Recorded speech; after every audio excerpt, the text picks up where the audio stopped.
বেগুন ভর্তা আমাদের সকলেরই প্রিয়। এটি গরম গরম মুড়ির সাথে খুবই ভালো লাগে, রুটির সাথেও খুবই ভালো লাগে। সেই রেসিপিটি তোমাদের উনুন ছাড়া কিভাবে গ্যাসে আমি বানাই সেটাই তোমাদের সাথে শেয়ার করছি। তো শুরু করা যাক। প্রথমে আমি একটি ভালো বেগুন নিয়ে নিয়েছি, দেখে নিয়েছি বেগুনটায় কোনো পোকা আছে কিনা। তারপর ধুয়ে নিয়েছি, তারপর নিয়েছি 4টে এখানে রসুনের কোয়া। তারপর বেগুনটাকে আমি একটি ছুরির সাহায্যে মাঝখান দিয়ে কেটে নিচ্ছি, যাতে ভালো করে বেগুনটা আমি পুড়িয়ে নিতে পারবো আর বেগুনটা খুব তাড়াতাড়ি পুড়েও যাবে। তো দেখতেই পাচ্ছ কেমনভাবে আমি কেটে নিয়েছি। তারপর এর মধ্যে আমি দিয়ে দেবো যে আগে থেকে আমি রসুনগুলো ছাড়িয়ে নিয়েছিলাম, সেগুলো এর মধ্যে দিয়ে দিয়েছি। রসুন দিলে বেগুন ভর্তার টেস্টটা দ্বিগুণ বেড়ে যায়।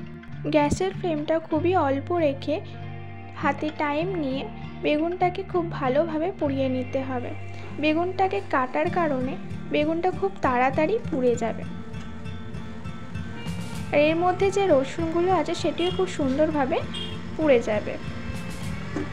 তো দেখতেই পাচ্ছ একটু টাইম নিয়ে আমি ভালো করে পুড়িয়ে নিয়েছি। তো আমার এখানে বেগুনটা খুব সুন্দরভাবে পুড়ে গেছে। বেগুন পোড়ার টেস্ট খুবই সুন্দর, তাই না?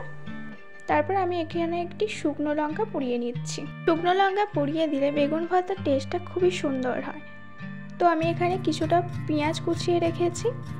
তারপর বেগুনটাকে আমি ভালো করে মাখিয়ে নেব। পেঁয়াজ শুকনো লঙ্কা খুব ভালো করে আমি মাখিয়ে নিয়েছি, আর কিছুটা দিয়েছি লবণ। গরম গরম এই বেগুন ভর্তা ভাত, রুটি বা মুড়ি যে কোনো খাবারের সাথে খুবই ভালো লাগে। আগে মায়ের হাতে অনেক খেয়েছি, কিন্তু এখন আর খাওয়াই হয় না। আজ আবার দেখলাম বাবা বাজার করে এনেছে বেগুন, তাই ভাবলাম গরম গরম মুড়ির সাথে এটা বানিয়ে খেলে খুবই ভালো লাগবে। তো তোমরা রেসিপিটি একবার বাড়িতে বানিয়েও দেখবে খুবই ভালো লাগছে।